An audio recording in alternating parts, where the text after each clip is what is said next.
Hello, folks. We'll be taking a few questions in the room, and then we'll pass it over to those on the call here now. So, just one moment. You outperformed the bookies margin by quite an amount.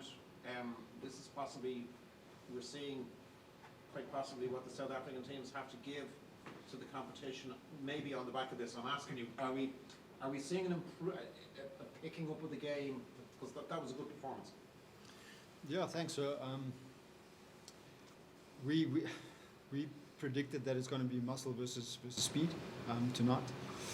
I think that in a South African context and us specifically, we're very, very proud of physicality and set piece. And I think that showed tonight. We came here with a clear plan and of how we wanted to play and put Leinster under pressure. And I think with a lot of patches in the game, we managed to do that.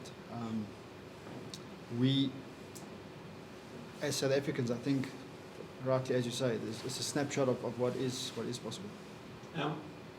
It was expected that you might fade maybe the last 20 minutes. I would have said that you came on strong in the last 20 minutes. Did that surprise you, how strong you were? Or, I mean, you were 5,000 miles from home or whatever. You did last 80 minutes.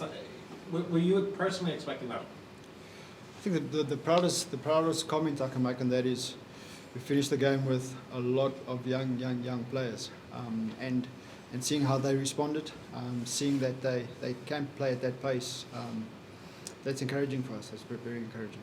And then just one for me personally, the scrum half. He's not an underage Springbok or anything like that. He's sort of a fullback scrum half type, whatever. But is that his best game ever, or is he that good normally? He's exceptional. His one-on-one ability to beat you is absolutely world class, as he showed tonight. Up to probably about 4 years ago, played fullback. Very proud of his performance. It's the work that he put in 6 o'clock in the morning till 5 o'clock every day. Showed today, and the man, the character, he's a good man. Thank you very much. How do you assess the game that Leinster play, the pace they play at? Do you find that it's taking you a time to come to terms with the way the game is played here? I think especially you tend to think it's cold and muddy and it's going to be a little bit slower, but we know that Leinster built their game on conditioning, fitness, speed of play, and as Jaco mentioned on the way up, that first try that literally just caught us off guard with how quick they play. If that was the difference of the day, I know it was 8 points, but that 7 points was quite significant then. So I think we adapted well after that. They had us on one or twice on the racks with the speed of play. But it's also grateful for the guys and especially the youngsters that's on the first tour ever to experience what the level and the intensity and speed of the URC is. Okay, and there was a fantastic tackle from Tommy Rooyen that stopped a certain try for you as well. So the game was very close. Yes, but speaking to Stian, he saw him, but he didn't really see him. So, like you say, I mean, if you take Leinster's first try and at that moment with Stian, it was fairly even. So, like I said, proud of the character, proud of the way we fought for 80 minutes.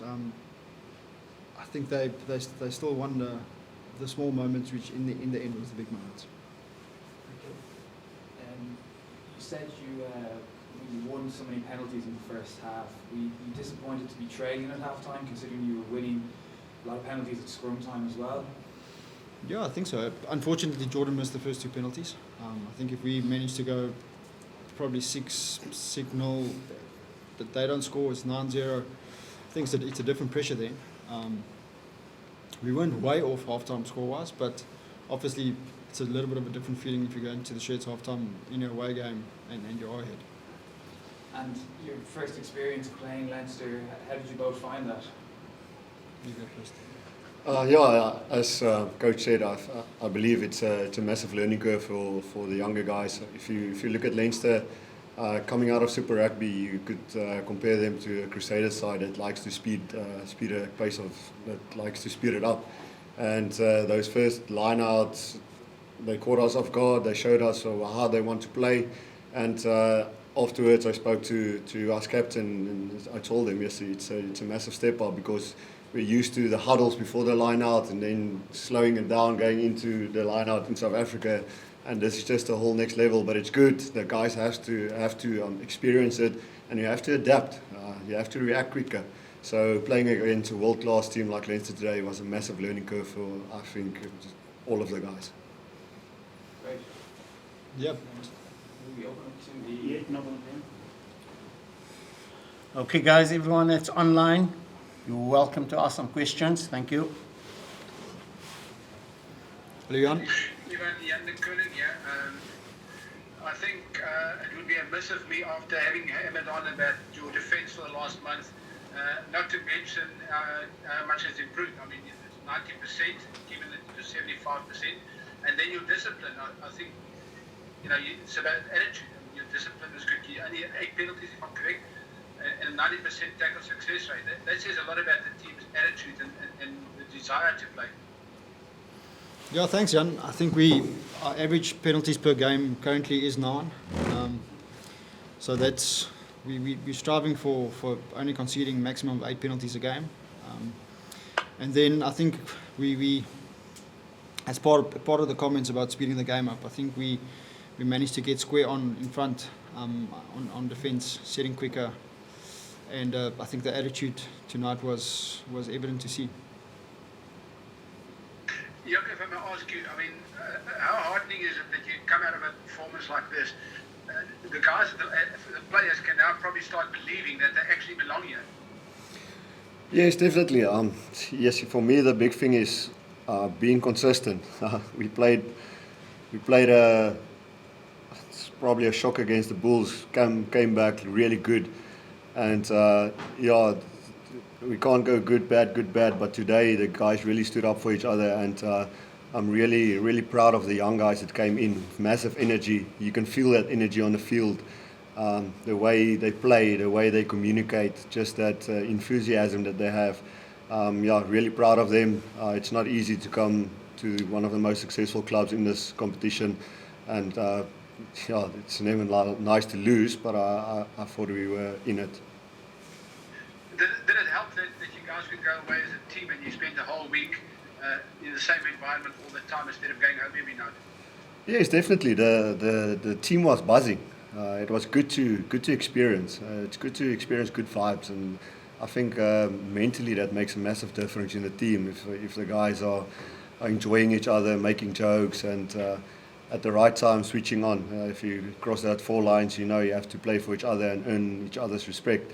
And I believe that's what happened this week. We were away didn't train much, couldn't get much training time in because of a Friday game, but the guys really pulled together and they enjoyed this week, and the challenge is to build from here. Yes, Ross? How's it, guys? Congrats on the really good showing there. Ivan, just the set piece was, it swung one way to the next. Your front row were unbelievable. They absolutely dominated the Leinster pack, and it was a brilliant showing. But then sort of to be let down in the line-out, with the amount of chances you guys had there. Obviously, we've spoken about the line-out before. Are you getting any reinforcements in any time, or some guys coming back from injury? And how do you sort of fix that ahead of the South African leg now? Because I think if you guys had managed to work the line-outs better in this game, you could have actually won it. Yeah, Ross. I think it's no secret that we lost 5 locks in the last two months, 3-5 locks. Once we get back to South African, Reinhard Notnagel should be fit and ready and selectable. Simon Denizio, also a very tall 5 lock that's playing in the Currie Cup now, also was out for 2-3 weeks, so he wasn't really selectable. So unfortunately, Willem and Pieter and them are long-term injuries, but there is some reinforcement waiting for us back home. And again, Lunga getting his first cap, Rowan Venter, PJ Steenkamp. I mean, they're still so young and don't have that experience. So for them to stand up in the game like it is, yes, it's one or two line-out errors, but their work rate and physicality was immense tonight. And then the finishing in the last few weeks has gone a bit down after you guys built it up quite nicely against the Stormers and Sharks.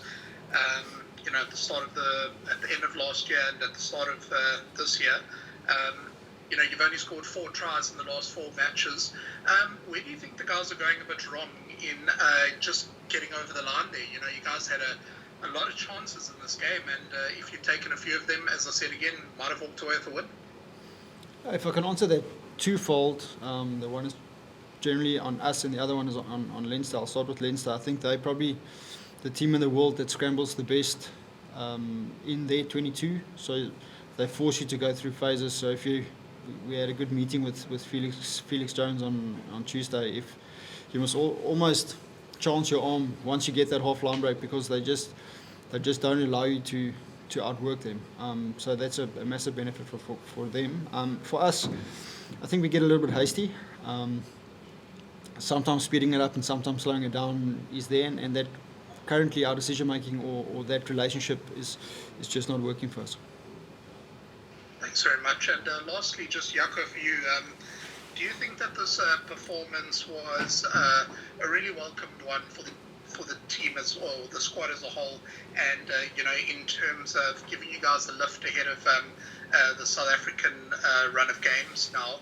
In that, in the last 2 games, like you said, against the Bulls, against Stormers, there were moments where you weren't happy with how the guys stood up, and against arguably the best team in the tournament in their home ground, you guys seem to stand up today and actually put in a really spirited showing. So do you think that is sort of the turnaround you were looking for, and do you think you guys can build on this now? Yes, I really hope the team can build on this, and we must believe that we're good enough. I said it before the game to the team. Like, there's 23 men playing against 23 men, so if you stand up to your guy that's opposite you, and you do what you have to do, things will go well. Obviously, you will never be happy with a loss, and that's just the way this game is. But that's definitely something we can work on. We can take forward, and as I mentioned, with the young guys as well, it's really good for them to experience it. At the end of the day, that's the kind of guys that must be at this union for 10, 12 years and taking this union forward. And if you can build on this, bringing them through, and I'm talking long term now, but even in the coming weeks, they're bringing massive energy, and we must just work on that and build on that and get closer to a group. As a group, and I told the guys now afterwards, you mustn't listen to the people out there, because supporters will always hate you if you lose and love you if you win. So you must stay together as a group, and we must just work on that. Thanks, guys. Sorry, just one last one, Ivan. Injury-wise, I know Berger went off and Morgan. Can you give us an update exactly what is the injuries and how serious it could be? Well, unfortunately, I can't tell you exactly what it is. Morgan looks like an arm, so we have to scan that. Berger, the initial thoughts was a severe lummy, but like I said, we'll have to reassess that with scans and all of that. But I think Morgan is probably the more serious one currently. Thank you very much, everyone.